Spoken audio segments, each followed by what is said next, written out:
नमस्कार दोस्तों, journey with अखिल में आपका हार्दिक स्वागत है।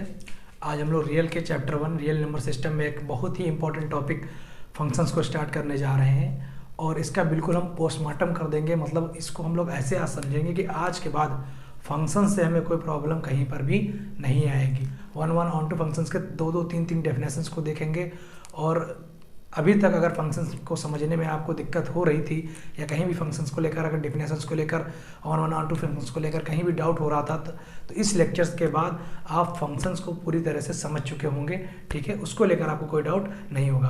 फंक्शंस जानते हैं कि हमारे लिए समझ लीजिए एक नेसेसरी कंडीशंस है आपके रियल सीखने के लिए। अगर आपको रियल सीखना है, मैथमेटिक्स सीखना है तो आपको फंक्शंस जरूर आने चाहिए कि फंक्शंस का डेफिनेशन क्या है, यूजेस क्या है। ठीक है जी, अभी हम चैप्टर नंबर 2 करेंगे, 3 करेंगे, सीक्वेंस करेंगे। अगर वहाँ सीक्वेंस का डेफिनेशन करने जाएंगे और में फंक्शंस का ही डेफिनेशन अगर सही नहीं होगा, क्लियर होगा, डोमेन रेंज और कोडोमेन के बारे में ही नहीं क्लियर होगा तो वहाँ हमको प्रॉब्लम आएगी। ठीक है जी, तो बिल्कुल बेसिक से लेकर चलेंगे और बिल्कुल एकदम क्लीन करते चलेंगे। कहीं भी कोई अगर आपको डाउट या कुछ दिक्कत लग रही है तो आप हमें कमेंट कर सकते हैं। चलिए जर्नी स्टार्ट करते हैं।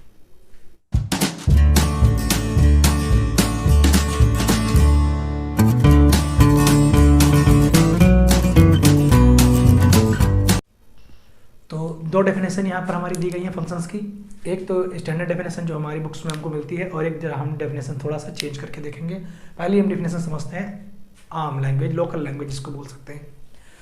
Let A and B are 2 non empty set. Underline ध्यान रखिएगा, नॉन एम्प्टी सेट हमारे पास ए एंड बी 2 है। Then a rule F from A to B. तब एक हम रूल लेते हैं ए से बी में, is set to be a function if it is satisfy following condition. हमारे पास 2 नॉन एम्प्टी सेट हैं, ए से बी में कोई रूल डिफाइन किया गया है, उसको हम फंक्शन कहेंगे कब, जब पहले चीज every element of A has relation with element of B. मतलब ए और बी हमारे पास 2 सेट थे, ए के हर एलिमेंट का रिलेशन बी के साथ कुछ ना कुछ होना चाहिए, पहली कंडीशन है ये। दूसरी कंडीशन क्या है, relation of A element of A is unique with element of B. पहली बात तो ये है कि ए के मान लीजिए हमारे पास 2 सेट हैं तो ए के हर भाई साहब बी के साथ कोई ना कोई रिलेशन में रहना चाहिए।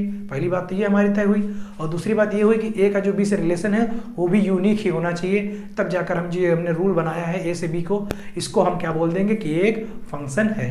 क्या बोला कि 2 कंडीशन सेटिस्फाई करनी चाहिए कि सेट ए और सेट बी अगर हमारे पास 2 दिए गए हैं तो ए के हर एक एलिमेंट का बी से रिलेशन होना चाहिए, पहली बात।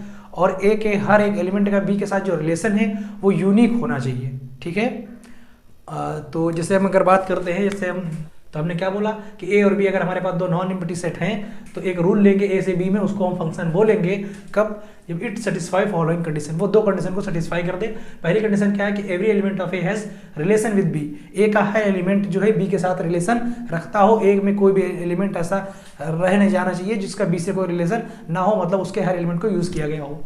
दूसरी बात क्या है, relation of element of A is unique with element of B. और ए का जो बी से आप रिलेशन भी दिखा रहे हो वो भी हमारा बिल्कुल क्या होना चाहिए, यूनिक होना चाहिए। ठीक है, ऐसा नहीं कि ए जो है बी से भी, ए का जो कोई एक एलिमेंट है और वो जाकर बी के एक एलिमेंट से रिलेशन को दूसरा दिखा रहा है, दूसरे एलिमेंट से जाकर रिलेशन दूसरा दिखा रहा है, ऐसा नहीं होना चाहिए। ठीक है, समझ रहे हैं, एक एलिमेंट का एक ही रिलेशन होना चाहिए। ये सेकंड कंडीशन मोस्ट इंपॉर्टेंट है। चलिए अब जो हम स्टैंडर्ड डेफिनेशन देखते हैं वो तो हमने रिलेशन के बिहाफ पे बोली। अब हम क्या कहते हैं, अगले definition, let A and B are 2 non empty sets, the rule of correspondence from A to B is set to be a function if element each element of A has unique image in B. अब हमने क्या कहा कि हमारे पास जो ए है element, हम 2 set लेकर चल रहे हैं, एक हमने सेट ए लिया है और एक हमने सेट बी लिया है और हम इसमें एक रूल एफ कोई रूल लगाया मैंने, rule of corresponding A to B. तो हम एक इसको फंक्शन बोलेंगे अगर हमारे हर एलिमेंट ए का कोई भी एलिमेंट, ए हमारा आर से बिलोंग कर रहा है, for every A belonging to R, कोई भी आर्बिट्री एलिमेंट आप ए का मान रहे हैं तो ए के हर एलिमेंट के लिए हमें बी में क्या मिलना चाहिए, एक यूनिक इमेज मिलना चाहिए। ठीक है, तब इसको हम क्या बोलेंगे कि ये हमारा फंक्शन है। क्लियर हो गया, ये बेसिक डिफिनेशन था बिल्कुल आपका। और अभी आगे इसको जब हम 1 ऑन टू पर क्लियर करेंगे तो और अच्छे से क्लियर करेंगे। फिलहाल आपको अगर आज से कोई पूछता है कि भाई फंक्शन क्या है तो आप बोलोगे कि हमें 2 नॉन एम्प्टी आप सेट दीजिए, हम उसको एक उस पर रूल डिफाइन करेंगे और उसको हम फंक्शन बोल देंगे यदि हमारे पहले सेट के हर एक एलिमेंट का रिलेशन बी के साथ होता है और साथ साथ ये रिलेशन जो ए का बी के साथ बन रहा है वो यूनिक बनता है, तो हम इस पूरे जो हमने ये रूल डिफाइंड किया है ए से बी में, इसको हम फंक्शन बोल देंगे। ठीक है जी, तो यहाँ तक हमारा ये हो गया फंक्शन का डेफिनेशन। ठीक है, अब फंक्शन के डेफिनेशन के बाद हमें कुछ टर्म भी देखने पड़ते हैं जिनको हमको अच्छे से समझ लेना है, क्योंकि उनका मीन क्या होता है। जैसे एक बात आई डोमेन का, तो जो हमने F from A to B लेते हैं, तो ये जो हमारा पहला होता है सेट, इस सेट को हम लोग कहते हैं डोमेन। ठीक है जी, अब जो हम रूल ऑफ करस्पॉन्डिंग जो एफ जो दिखा रहे हैं ए टू बी, जो हमारा बी सेट होता है, इस बी सेट को हम लोग कहते हैं कोडोमेन। क्लियर, डोमेन क्या है, सेट ए के एलिमेंट, और कोडोमेन क्या है, सेट बी को हम बोलते हैं। जो बी हो वो कोडोमेन के एलिमेंट होते हैं, बी डो ए क्या है वो हमारा डोमेन है, और सेट बी क्या होता है हमारा कोडोमेन होता है। और इस सेट ए के, ये तो मैंने बोला था कि भाई सेट ए के हर एलिमेंट का बी में रिलेशन होना चाहिए, लेकिन मैंने ये तो नहीं कहा कि बी के भी सारे ही आप ले लो। भाई मैंने ये बोला, मान लीजिए अब ए में 5 ही लोग हैं और बी के पास 15 प्लेटें थी, तो 5 लोगों ने जाके 5 प्लेटें खा ली और सिंगल सिंगल सबने एक एक प्लेट यूज़ की है, तो ये हमारा फंक्शन डिफाइन हो गया। भले 10 बज गया, उससे हमें मतलब नहीं है ना, लेकिन जो हमने रूल लिया था कि भाई सबको एक एक प्लेट खाना है, ये सबको खाना के जाना है, तो 5 पर्सन ने 5 प्लेटें यूज़ कर ली, तो ये हमारा फंक्शन डिफाइंड हो गया। अब जो 5 ने 5 यूज़ किया है, या 4 यूज़ किया है, या 3 यूज़ किया है, या एक ही यूज़ किया, पाँचों ने मिलकर एक ही प्लेट यूज़ किया, इन्होंने जितना उधर इन्वॉल्वमेंट लिया है बी वाले में, वही हमारा क्या कहलाता है, रेंज कहलाता है। मतलब ए के वो एलिमेंट, ए के तो सारे लेने हैं, ए के सारे एलिमेंट बी के एलिमेंट के जिन एलिमेंट के साथ, बी सेट के जिन एलिमेंट के साथ रिलेशन डिफाइन करते हैं, उनको बोलते हैं हम लोग रेंज। ठीक है, कोडोमेन के एलिमेंट लेने होते हैं। तो मान लीजिए कोडोमेन में अगर मान लेते हैं तो मान लेते हैं कि हमारे पास एक ए सेट था और एक सेट हमारे पास बी था। तो अगर ए में मान लीजिए 1 2 3 है और यहाँ पर ए बी सी डी ऐसे करके कुछ भी एलिमेंट हैं, तो ए का मान लीजिए कि बी पे ये कुछ ऐसे हम बना देते हैं। तो हमने क्या किया कि हमने ए के हर एलिमेंट को इन्वॉल्व किया है बी के साथ में, बी के एलिमेंट के साथ में, लेकिन ये कोई कंडीशन मैंने नहीं बताई कि बी का भी सारा ही सारा आपको इन्वॉल्व करना है, नहीं, लेकिन मैंने ए के सारे एलिमेंट लिए और बी के साथ वो इन्वॉल्व किए हैं। तो ए के जो एलिमेंट बी से रिलेशन रख रहे हैं, ए के तो सारे रख रहे हैं, ए के सारे एलिमेंट बी के जिन एलिमेंट के साथ रिलेशन रख रहे हैं, उन एलिमेंट का जो सेट होता है उसको हम लोग बोलते हैं रेंज सेट। ठीक है जी, तो रेंज सेट को समझ लीजिएगा। कोडोमेन में क्या डिफरेंस होता है, तो डोमेन क्या होता है, जो ए सेट के एलिमेंट होते हैं, कोडोमेन क्या होता है, जो बी के सेट के एलिमेंट होते हैं, और रेंज क्या होता है किसी फंक्शन का, तो जो ए के सारे एलिमेंट बी के जितने एलिमेंट के साथ रिलेशन रखते हैं, उनको उतने ही एलिमेंट का जो सेट होता है वो हमारा रेंज सेट होता है। ठीक है जी, तो आई होप आपको बोर्ड पे लिखी हुई बात क्लियर हो गई होगी। फंक्शन की डेफिनेशन हमने दे दी और उसके बाद हमने डोमेन, कोडोमेन और रेंज के डेफिनेशन को भी क्लियर कर लिया। चलिए आगे बढ़ते हैं। तो यहाँ पर एग्जाम्पल के अंदर समझेंगे कि जो हमें कोई गिवन रूल दिया गया है तो उसको हम फंक्शन बोल सकते हैं कि नहीं बोल सकते हैं। ठीक है, तो रिकॉल कर लेते हैं 10 सेकंड में फंक्शन क्या बोला गया है कि ए से बी में एक हम रूल डिफाइन करेंगे, उसको फंक्शन बोलेंगे अगर ए के हर एलिमेंट का जो रिलेशन है वो बी के साथ हो जाए और साथ में जो रिलेशन है ये यूनिक हो जाए। ठीक है जी, तो अब हम यहाँ बात करते हैं और हमने ये भी बात कर ली, ये आर को हम लोग क्या बोलेंगे, आर को हम लोग डोमेन बोलते हैं, और ये सेकंड वाला जो सेट होता है इसको हम लोग कोडोमेन बोलते हैं। अब यहाँ पर डोमेन और कोडोमेन सेम है, वो बात अलग है, लेकिन हम लोग इसको फर्स्ट सेट ए को डोमेन बोलते हैं और इसको कोडोमेन बोलते हैं, और हम लोग ये रूल डिफाइन करते हैं जो उसको एफ बोलते हैं। ठीक है, एक रूल डिफाइन करते हैं। तो मान लेते हैं हमारे पास एक सेट दिया है आर, पहला दिया ही है, दूसरा भी रियल नंबर आर है, और हमें यहाँ पर 8 से आर में एक रूल डिफाइन किया गया है और बोला गया है चेक करिए कि एक्स, अगर हम यहाँ का कोई भी एक्स लेते हैं इस पहले वाले से, एक्स बिलोंग टू आर, और इस पर हम ऑपरेशन लगा देते हैं, तो इसका जो इमेज है वो कहाँ चला जाना चाहिए, आर में, मतलब इस वाले सेट में एफ ऑफ एक्स में जाना चाहिए। अगर इसमें चला गया और साथ में ये यूनिक रहा तो हम कह देंगे ये फंक्शन है। पहली बात तो ये इसके उसमें होना चाहिए, पहले तो ये देखें है कि नहीं है, और अगर हो गया तो फिर हमें ये भी चेक करना है कि यूनिक है कि नहीं इमेज इसका, है ना। तो पहले हम देखते हैं है कि नहीं है। तो मान लीजिए रियल नंबर से लेने हैं, रियल नंबर तो हम एक्स की वैल्यू अगर मान लीजिए -1 ले लेते हैं, ले सकते हैं, रियल नंबर का सेट है, तो अगर एक्स की -1 ले लेंगे और इस फंक्शन में इस रूल में रखेंगे तो एफ ऑफ -1 की वैल्यू कितनी आ जाएगी, -√1, और -√1 क्या होता है, आयोटा होता है। क्या ये आयोटा हमारा सेट बी में मिला, नहीं मिला, तो इससे हम क्या कह रहे हैं कि कि हमारे ईच एंड एवरी एलिमेंट का इमेज जो है वो बी सेट में गया ही नहीं, तो ये क्या फंक्शन होगा? यूनिक की तो बात ही छोड़िए, हमारे यहाँ पर -1 भाई साहब ऐसे हैं क्या, माइनस क्या नेगेटिव नंबर्स हमारे जो हैं उनका जो इमेज होगा वो क्या बी में मिलेगा? मिलेगा ही नहीं।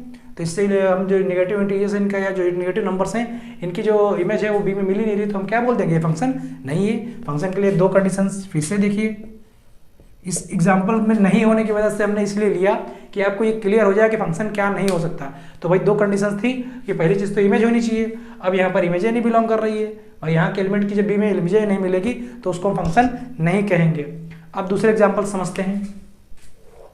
यहाँ पर भी हमारा दोनों सेट, जो सेट ए और सेट बी मतलब डोमेन और कोडोमेन जो दिए गए हैं वो आर ही दिए गए हैं, ठीक है जी, ठीक है। अब हमें जो रूल डिफाइन किया गया है वो इमेज का स्क्वायर जो है एफ ऑफ एक्स का स्क्वायर ये हो रहा है x² + 1, ठीक है। रियल नंबर से लेना है, कोई भी नंबर ले सकते हो, मान लीजिए हम ले लेते हैं -1 ले लेते हैं, ठीक है जी। तो -1 ले लेते हैं, तो अगर हम x को -1 ले लेते हैं और इस इमेज में रखते हैं तो f ऑफ -1 का स्क्वायर f² ऑफ -1 यहाँ पर जब रखेंगे तो ये -1 का स्क्वायर + 1 दैट इज 2 आ गया। तो जब f² -1 की वैल्यू 2 आ गई तो आप जानते हैं कि अगर आपने देखा है ना, अगर x² = 1 आए तो x की वैल्यू क्या होती है? +-1 होती है, ठीक है। यहाँ a ले लीजिए, आप x ना लीजिए, तो अगर कंफ्यूजन हो रहा हो आप a ले लीजिए। अगर a² = 1 है तो a की वैल्यू क्या होगी? +-1। इस तरह अगर ये f² -1 है तो यहाँ से हमारी दो वैल्यू निकलेंगी, एक f ऑफ -1 की वैल्यू आएगी 2 और एक f -1 की वैल्यू क्या आएगी? स्क्वायर में उधर जाएगा तो रूट में आ जाएगा, √2 आएगी और एक की वैल्यू -√2 आएगी, ठीक है। तो ये तो है कि हमें यहाँ पर अगर हम बात करें कि जो भी हम यहाँ ले रहे हैं उसका इमेज हमको उसमें मिला जा रहा है। पहला कंडीशन सेटिस्फाई हो रहा है कि जो भी आप एलिमेंट सेट ए का लोगे उसके लिए सेट बी में एक इमेज मिलेगा, लेकिन दूसरा कंडीशन यहाँ सेटिस्फाई नहीं हो रहा। दूसरा कंडीशन हमने क्या लिया था कि जो भी आप लोगे, जो भी इमेज लोगे वो यूनिक होना चाहिए। भाई ए के जितना भी एलिमेंट लो उनका इमेज तो यूनिक होना चाहिए, लेकिन हम तो यहाँ देख रहे हैं कि -1 का इमेज √2 पे भी जा रहा है और -1 का इमेज जो है -√2 पर भी जा रहा है, ठीक है। -√2 भी इसका इमेज है, -2 भी इसका इमेज है, तो ये फंक्शन नहीं बनेगा। तो ये दो तरीके से हमने देखा कि कब हमारा फंक्शन नहीं बनेगा, और हमने दोनों कंडीशंस जो हमने ली थी वो दोनों कंडीशंस हमारी सेटिस्फाई नहीं हो पाई। पहले में तो पहली ही नहीं हो पाई कि भाई सेट के सारे लोग उसमें जा ही नहीं पाए, मतलब रिलेशन ही नहीं रख पाए। लेकिन दूसरे में हमने ये देखा कि भाई रिलेशन तो रख रहे थे लेकिन अलग अलग रख रहे थे, मतलब एक ही भाई साहब दो रिलेशन रख रहे थे, लेकिन हमारे डेफिनेशन में तो क्या था कि यूनिक होना चाहिए। तो ये हमारा हो गया फंक्शंस का एक एग्जाम्पल भी और डेफिनेशन भी। आई होप आपको बहुत अच्छे से क्लियर हो गया होगा। अगर कोई डाउट है तो आप कमेंट में लिख सकते हैं, ठीक है जी। वैसे तो आपको हमारे हिसाब से बिल्कुल समझ में आ गया होगा, और आज के बाद आप फंक्शंस, अगर इसको आपने ये लेक्चर सही से ध्यान दिया है तो आज के बाद आप फंक्शंस में कंफ्यूज नहीं होंगे, ठीक है जी। चलिए आगे देखते हैं। तो अगला टॉपिक बहुत ही बढ़िया टॉपिक है और कन्फ्यूज़न भी बहुत लोगों को रहता है कि ग्राफ ऑफ फंक्शन क्या होते हैं, और आप कहने लगते हैं कि भाई क्या हर फंक्शन का ग्राफ ड्रॉ कर सकते हैं कि नहीं बना सकते हैं, और फंक्शन का ग्राफ आप बना सकते हैं कि नहीं बना सकते। क्वेश्चन आपसे पूछा जा सकता है, तो आप क्या जवाब देंगे कि हमारे फंक्शन का ग्राफ बना सकते हैं कि नहीं बना सकते, या ग्राफ होता क्या है। एक्चुअली हम लोग ग्राफ को ग्राफ समझते ही नहीं हैं। ग्राफ का असली मीन अब हम आपको समझाएंगे, क्योंकि हम क्या देखते हैं भाई, अगर हमने ऐसे sin x का ज्योमेट्री बना दी, sin x का ग्राफ दिखा दिया, और आगे चल के हम लोग भी ग्राफ ही उसको बोला जाता है, सब लोग ग्राफ ही नॉर्मली बोलते हैं कि fx = sin x का ग्राफ बनाकर दिखाइए, और आपने वो ड्रॉ कर दिया। लेकिन एक्चुअल में क्या है, वो ग्राफ है नहीं, ठीक है। एक्चुअल में वो क्या है, वो एक ज्योमेट्री है जो हम डिफाइन कर पा रहे हैं, और किस पे डिफाइन कर रहे हैं, r² पे। तो समझिए ग्राफ क्या है हमारा। Graph of a function, let a and b are two non-empty sets and f from a to b is a function। हमने पहले क्या लिया, एक फंक्शन डिफाइन किया a to b, क्योंकि फंक्शन का ग्राफ चेक कर रहे हैं। Then graph of function is a subset of a cross b। क्या बोला मैंने कि जो ग्राफ ऑफ फंक्शन होगा आपका वो सबसेट होगा, किसका सबसेट होगा, a क्रॉस b का। और उसको कैसे डिफाइन करेंगे, gf = x, fx, such that x belong to domain. मतलब हम क्या कह रहे हैं कि जो हम a क्रॉस b का एक सबसेट बनाएंगे, ग्राफ जितने भी फंक्शंस के बनाते हैं वो a क्रॉस b के सबसेट होते हैं, जहां पर अगर हम उसको डिफाइन करना चाहें तो किस तरह डिफाइन करेंगे, x, fx, मतलब एलिमेंट और उसकी इमेज। जहां पर एलिमेंट कहाँ से लिया गया होता है, डोमेन से लिया गया होता है। तो एलिमेंट और उसकी इमेज का जो ऑर्डर पेयर हम लोग बनाते हैं उनका जो सेट होता है, सेट ही तो है कि, तो ये जो सेट बनता है इसको हम लोग ग्राफ बोलते हैं, ठीक है, एग्जाम्पल के थ्रू पर समझिए आराम से। तो जैसे मान लेते हैं हमारे पास ये दो सेट दिए गए हैं, सेट ए और सेट बी, ठीक है, और हमने उसको दिखा दिया कि भाई ए का 5 पे जा रहा है, 2 का 4 पे जा रहा है, 3 का 6 पे जा रहा है, ये फंक्शन है कि नहीं। ईच एलिमेंट जो हमारा ए का है वो बी के साथ रिलेशन रख रहा है, और दूसरी बात हर एलिमेंट की इमेज क्या है, यूनिक है भाई, 1 की 5 है, 2 की 4 है, 3 की 6 है। तो अगर इसका हम ग्राफ फंक्शन बनाए तो हमने फार्मूला ग्राफ फंक्शन का क्या देखा कि g of x equal to x comma f x such that x belong to domain. तो अगर हम इसको लिखना चाहें तो 1 का इमेज कहाँ पर जा रहा है, 1 का इमेज जा रहा है 5 पर, तो इसको हम लिख सकते हैं x की जगह पर हमने 1 लिया, और ये fx क्या होता है भाई, इसका इमेज, तो 1 का इमेज कहाँ पर जा रहा है, 1 का इमेज जा रहा है 5 पर, 2 का इमेज जा रहा है 4 पर, और 3 का इमेज जा रहा है 6 पर, ठीक है। अगर हम बात करें जो हमने सेट बनाया है, क्या ये सेट सबसेट नहीं है ए क्रॉस बी का, ए क्रॉस बी कार्टेशियन प्रोडक्ट, तो उसका सबसेट ही तो है ये। अब अगर इसको हम डिफाइन करना चाहें तो हम इसको कहाँ डिफाइन करेंगे भाई, ए क्रॉस बी, ये आपको साफ साफ दिख रहा है कि ये किसका सबसेट है, आर स्क्वायर का। तो इसको अगर आप बनाना चाहें, इसकी ज्योमेट्री बनाना चाहें, जैसे 2.4 या 3.6 की, तो मान लीजिए हम 2.4 की दिखाते हैं, 2.4 है आपको, आप इजीली इसको दिखा सकते हो, लेकिन ये बना किस पे है, आर स्क्वायर पे। लेकिन अब इधर ही आप इधर चले आइए, तो ये हमने कहा ग्राफ, और आपने उसका ग्राफ बनाकर प्लॉट करके दिखा दिया। लेकिन अगर हम ए को ए बी सी ले लें और बी सेट में डी ई टाइप के एलिमेंट ले लें, और मान लेते हैं ए का डी पर, बी का भी डी पर, और सी का ई पर बना दें, तो इसका जो ग्राफ ऑफ फंक्शन वो बनेगा, वो कैसे सेट बनेंगे।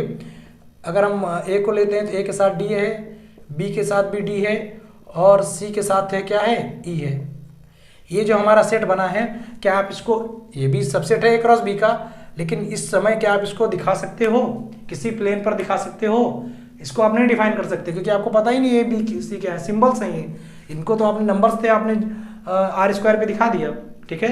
तो ग्राफ एक्चुअली में ग्राफ होता क्या है, ग्राफ तो आपका ए क्रॉस बी का सबसेट होता है, और जो हम दिखा रहे होते हैं वो हम ज्योमेट्री दिखा रहे होते हैं ग्राफ फंक्शंस की, और वो कहाँ पर डिफाइन कर पाते हैं, केवल हम आर स्क्वायर पे, क्योंकि आर स्क्वायर पे ही हम जितनी भी ज्योमेट्री साइन एक्स कॉस, आपने साइन एक्स का मान लीजिए ग्राफ बनाया, इसको जरा रफ कर देते हैं, मान लीजिए आपने साइन एक्स का ग्राफ बनाया तो कुछ ऐसे बनता है।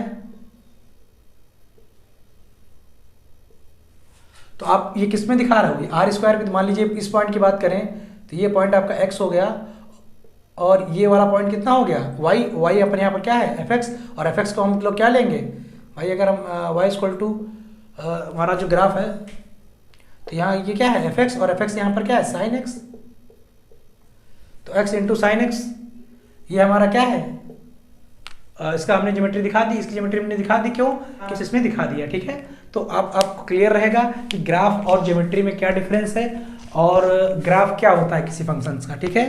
तो हम कह सकते हैं कि graph of every function exist, her function का ग्राफ एग्जिस्ट करता है, क्योंकि वो क्या होता है, सबसेट होता है ए क्रॉस बी का। बट हम अगर कहें कि हर फंक्शन की ज्योमेट्री भी हम डिफाइन कर दें तो ये पॉसिबल नहीं है, ठीक है जी। But geometry of geometrical representation जो होता है, but geometrical representation of graph जो होता है वो मे और मे नॉट बी जो आपका वो एग्जिस्ट है, ठीक है। तो हम क्या कह सकते हैं कि अगर आपको ग्राफ बनाना तो ग्राफ हम हर एक फंक्शन का बना सकते हैं, लेकिन ज्योमेट्रिकल अगर रिप्रेजेंटेशन देना है तो हम उन्हीं का दे पाते हैं जो हमारे किसको बिलोंग करते हैं, आर स्क्वायर को बिलोंग करते हैं, जहाँ पर ए क्रॉस बी हमारा किसका सबसेट हो जाए, आर स्क्वायर का अगर सबसेट है तो, ठीक है। तो हर किसी फंक्शन का ग्राफ बना सकते हैं, बट ज्योमेट्री हर ग्राफ की पॉसिबल नहीं होती है, ठीक है। जैसे हमने साइन एक्स का आपको बताकर बनाया, जो हम साइन एक्स का ग्राफ प्लॉट करते हैं इसको हम ग्राफ बोलते हैं। एक्चुअली ये क्या है, ये साइन एक्स के फंक्शन का ज्योमेट्रिकल रिप्रेजेंटेशन है, ठीक है। तो आई होप आपको समझ में आ गया होगा। तो आज के लेक्चर में हमने फंक्शंस क्या होते हैं, डोमेन, रेंज, कोडोमेन क्या होते हैं ये देख लिया, ग्राफ ऑफ फंक्शंस देख लिया, और एग्जांपल के थ्रू ये भी समझ लिया कि जो हमें रूल डिफाइन किया गया है वो फंक्शन है कि नहीं है, ठीक है जी। अगले लेक्चर्स में हम लोग डायरेक्ट इमेज, इनवर्स इमेज, और उसके बाद में 1 1 और 1 2 फंक्शंस पर बात करेंगे। तो बहुत ही इंपॉर्टेंट टॉपिक है आपका, आई होप आपको समझ में आ गया होगा। फिर भी अगर आपको कोई डाउट या कुछ सुझाव आपको देना है तो आप कमेंट बॉक्स में हमें लिख सकते हैं, ठीक है। तो मिलते हैं अगली क्लास में, तब तक के लिए धन्यवाद। जय श्री कृष्ण।